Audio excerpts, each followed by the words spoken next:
Hello, everyone, and welcome to the ISC2 New Jersey Chapter podcast on Encrypted Charter. Today, we are on the second episode of the Jersey Girls in Cyber series. My name is Claudia Hernandez, and I am sharing this space with my co hosts, Marie and Annette. Our guest for this episode is Deborah Christofferson. Deborah is a distinguished cybersecurity professional with a background in information technology, cybersecurity, and auditing worldwide. Currently, she is a consultant, and in the past, she held several positions for the Intel Corporation.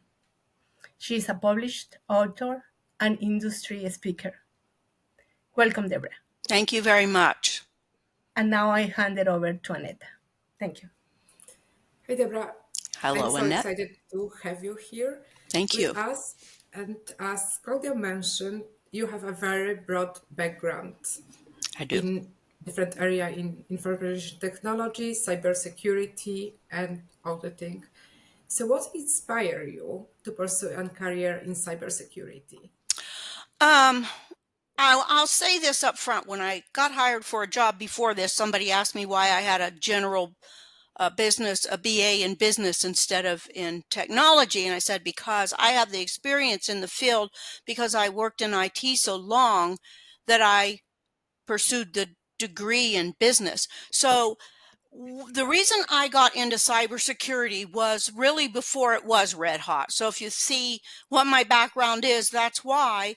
And I worked in IT most of my adult career. I didn't start in IT, but that's where I got, and I worked in IT a long time. I was at Intel for 14 years, and I had been a IT operations manager in the factory automation division at Intel when it started. And when this position opened, I had been in that role. I don't know if I was in it 7 years or maybe less, because I changed jobs a few times at Intel, but not a lot over my time, always in my scope or different management. So a job opened up for a senior security auditor at Intel. And my friend who worked in corporate internal audit, which was a division two, they were part of the finance division, but internal audit was a corporate function global. And she sent me the job description and I read it. Now I've been IT, and I'm a first level IT operations manager, and I've been doing operations, and I've been a frontline manager for several years at Intel, not just in that role, in other roles.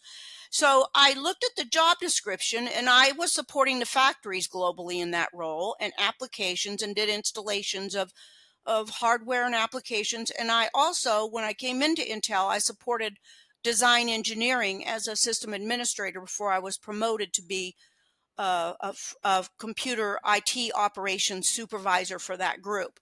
So my career's been progressive. I didn't just come and I guess I had an edge over some people that try to get into it today, because it was a perfect fit for what my background was. And when I interviewed, even when I looked at the job description for what they wanted, what they needed for their core competence and expertise, I had it.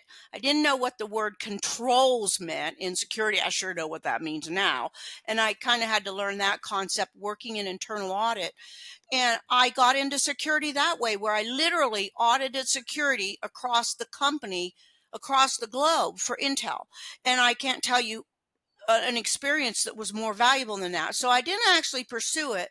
But when my friend, who was the records manager at Intel, and she reported to internal audit, even though she wasn't an auditor, she gave me that, and she said, I think this is a good fit for you. And I applied for it, and I got interviewed for it, and I got it, and they thought I was a really good fit too. So I had a lot of what the perceived technical competence was, and I had experience where Intel had factories worldwide, so where they would perceive risk to be in the universe, and in design engineering, which is intellectual property, and protecting your trade secrets. So even though I didn't have that, and it was new then, I mean, other than mainframe security with those programs they have to support them, and the distributed world was opening up too, and I had experience in that too. And because I supported factory automation, I didn't know everything at the factories, and that was the money maker for for their factories, but I knew a lot. So even when I went in there, that's what made me do it. It was almost, it wasn't like I knew everything and didn't learn a ton in my job doing that, but I had almost, it was almost perfect made for me. Even some of the other skills that you need to have to do that kind of a job. And I grew enormously in that job by understanding the umbrella of a company, what really matters to it. Because in audit, you're looking at risk, which guess what? In security, we're looking at risk. So that's what it's about. You're looking at risk to the organization, not your personal opinions, which a lot boils down to finances, but it's really broader than that. So that's what made me get into security. And after internal audit, a job opened up, and it was the first of its kind, and there were just two people plus the manager in corporate information security at Intel by then, because it wasn't as big like it is now, nor did people support you like they do now. Most people hated security and did not want to do encryption. If you're going to make us do that, you need to pay for it. And it was very, very difficult and very momentous to try to implement security, never mind auditing worldwide, how people cooperate with you. So I would say it was a natural progression of my careers. And if for the people who work in IT, we know it's probably easier. It's not easy. It's never easy, right? So Yeah, does that answer the definitely. question? I think it did. But following with that, you mentioned your progression in the career. Mhm. Can you just share with us any specific challenge as a woman that you found when you tried to go into the cybersecurity field? Yes. First of all, I'll say this. I'll give you two or three, but I won't talk on and on about them. First of all, when I first came into that factory automation job, even before, well, here's one big thing I find is when you get a job that seems important and that people think it looks like it's important to the company and it's getting a lot of visibility. Two things have happened to me. Number one, applying for jobs that you get that somebody else didn't get, especially when they're a peer and you get the job. Some of those people work and undermine you instead of working with you and being happy for you, and they haven't ever been women. So that's happened to me more than once. So I think it's not my fault I got the job and you didn't get it, but I have the job. And number two, sometimes they don't even know a job was open, and that's not my fault either. But sometimes it's difficult because those people, they sometimes think they're superior to you technically, but in general I don't really run into that in my job, because I feel like I am competent, but this field is difficult. You never know it all. So that's probably one of my hardest things that I've seen more than once. I would say I've experienced it in three different times where you have something, either they didn't get the job that you got, or you have something, a big program, and they want it because it's got a lot of visibility and stuff. And if your manager wanted them to have it, they would have it, not you. But they dig at the foundation of it. So I don't really like that. I try not to dwell on it because it's a mixed bag. And then Mhm. along these same lines, I taught the CISM ISACA certification for years, since its inception, and a couple times a year as a volunteer here, and I've been paid to teach it too. But when I taught the CISSP, when I went out on my own, I thought that'll be a hard way, but an easy way for me to start earning a living after being in the corporate world, is to maybe do one of those workshops a month. And then you frequently have to have your own material, and sometimes the material might be provided, but usually you have to create it. Well, some of the audience members, which they're not all men, but I don't teach this anymore, and I haven't for many years. So this isn't really an entry level problem, but it could be. Maybe you were teaching the CC thing to students that are, there's people, some of them, and let's just say a couple of them, will start picking at what you're teaching that goes to the course. If you teach the CISSP, you read the ISC squared book on it because you need to know what ISC squared's testing for. So yeah, you would get challenges on that from the class. And when one picks up, somebody else will get in the back and go, oh yeah, like, when they don't need to be doing that, and they needlessly challenge you. But I don't know if they actually do that to men, but that's usually been younger men. I don't know So if they do it you otherwise. think that the culture accepting women has been changed since you started and now definitely is more open, or we're still facing a lot of the same challenges? I don't know. I'm going to say two things. Number one, I I'm not a shrinking violet, and I'm not an introvert. We do have a lot of introverts in our field, so I speak up. I don't attack people. I have a really strong women's network, and I try to support women where I can. But I also co-chair I chair the Women in Security SIG for ISSA. I try not to wear the women's hat because I feel like it gets some negative connotation in the market from men. But I am a woman. I am in security, so I try not to carry that banner. So I I don't know because I feel like I may not be representative of women. I've been in the field a long time, and I am fairly confident, and I have good skills, so I'm not an entry level people. But some of the people trying to get in, they're not entry level either. And I just say, just do the job.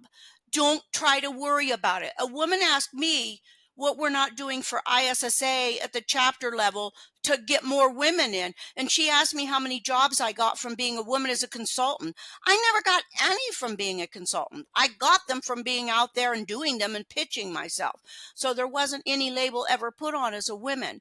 So if there's other people out there worrying about what you're doing and that you're not competent or whatever, then you just keep doing your thing. And while they're busy worrying about what we're doing or if we're competent, good for them. They're wasting their brain space. We're out here running in the meantime. So I say, this is my personal belief, is have goals and go for them as women, and don't get caught up in it, because I belong to other forums like WeSys, and I answer questions all the time. And some people, I think we're just not always going to have things given to us. And even when people get brought in as, the term, what do they call that? Underrepresented minority, that there's a perception from other people they got hired because of that. And it's not so, because they're qualified or they wouldn't get the job, right? So I just say, I just totally believe in, you do the job and you go on and you don't worry about the peripheral things.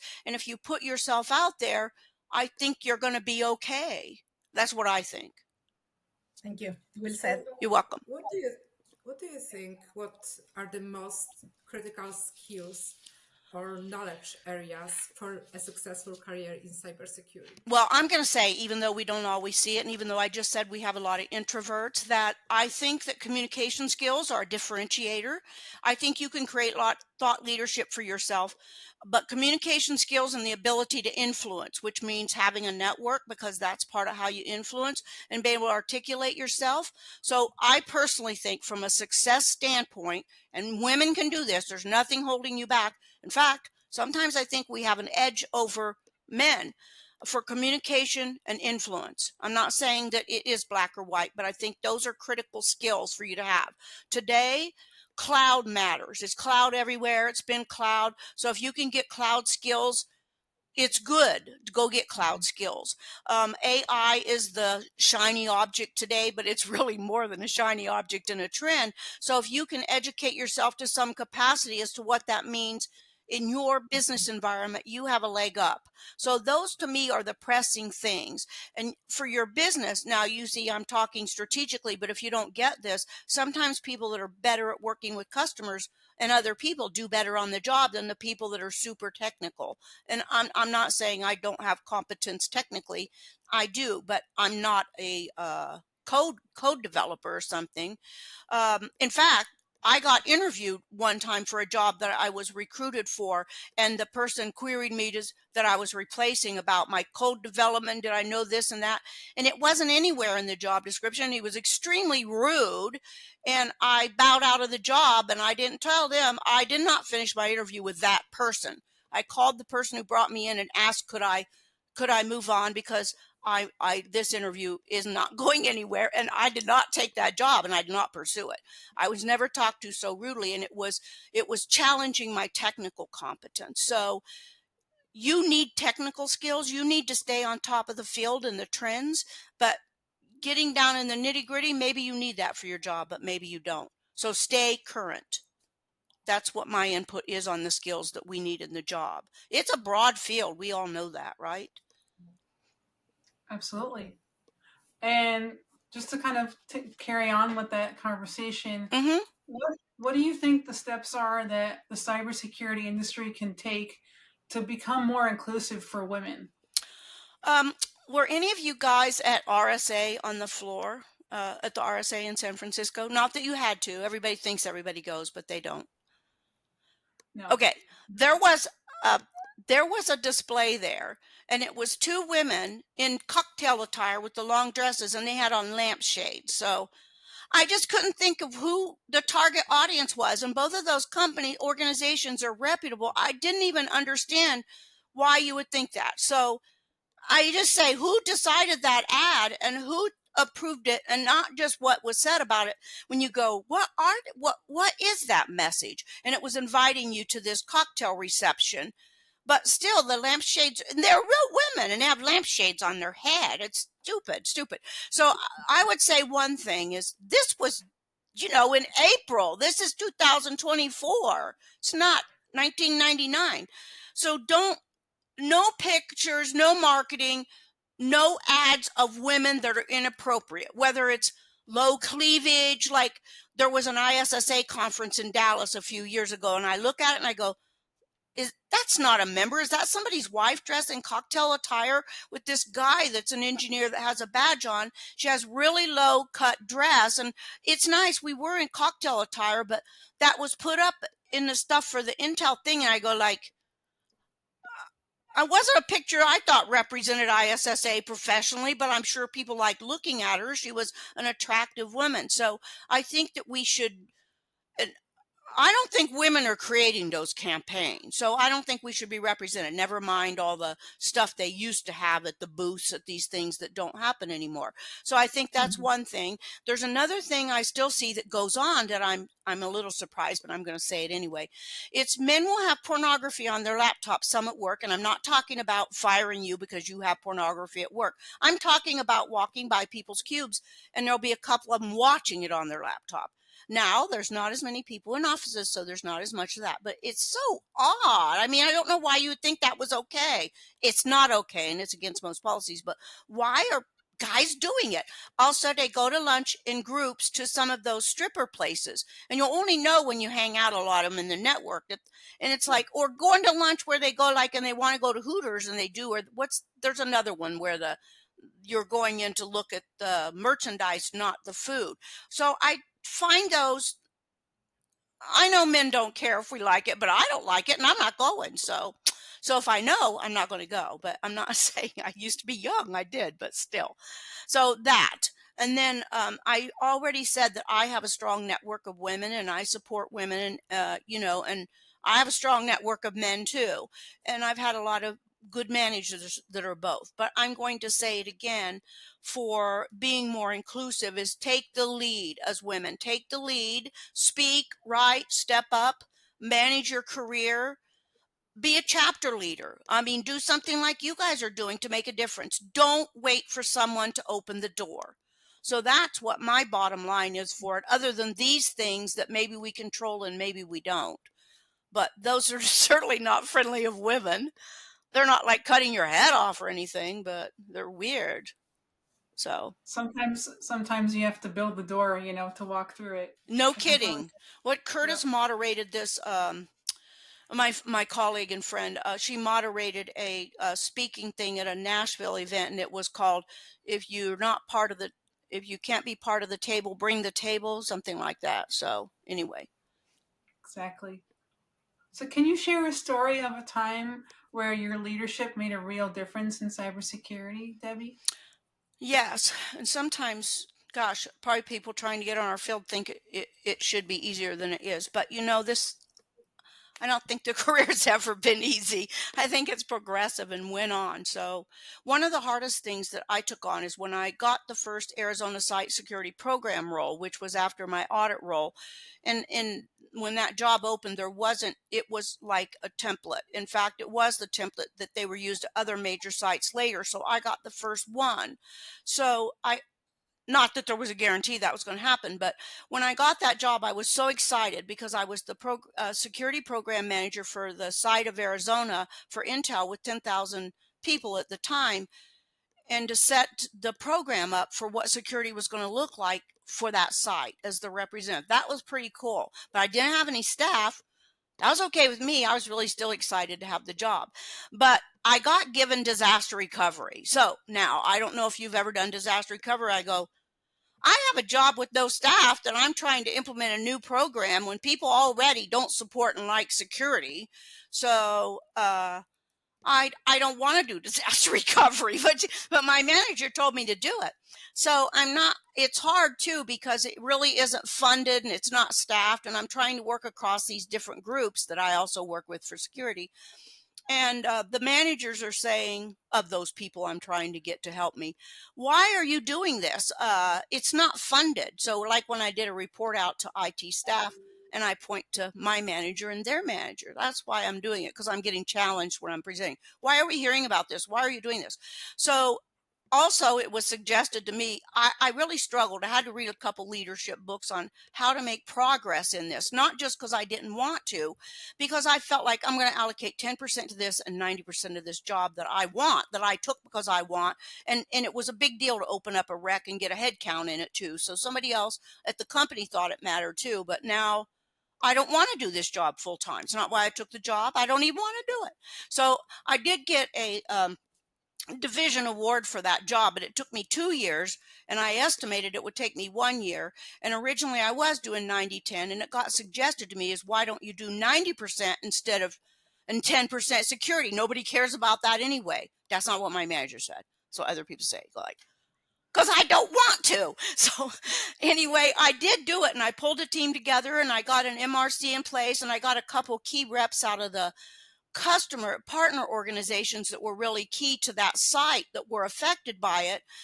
And I did finally start making progress, and I did actually create the plan, the scope, and it was not 100%. You do what you do and scope it, but it was so difficult.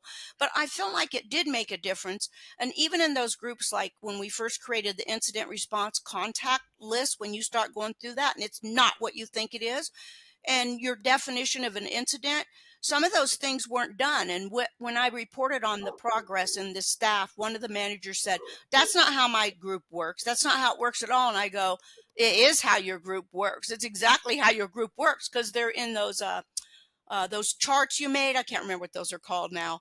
And he said, well, who did you talk to? And I named all the people in his group, and I go, and this is how your group does it. So he goes, he was really shocked, but it was funny. So I feel like it did make a difference. It was very difficult. And I learned some things when I had to go outside of what I knew to figure out how to do it too.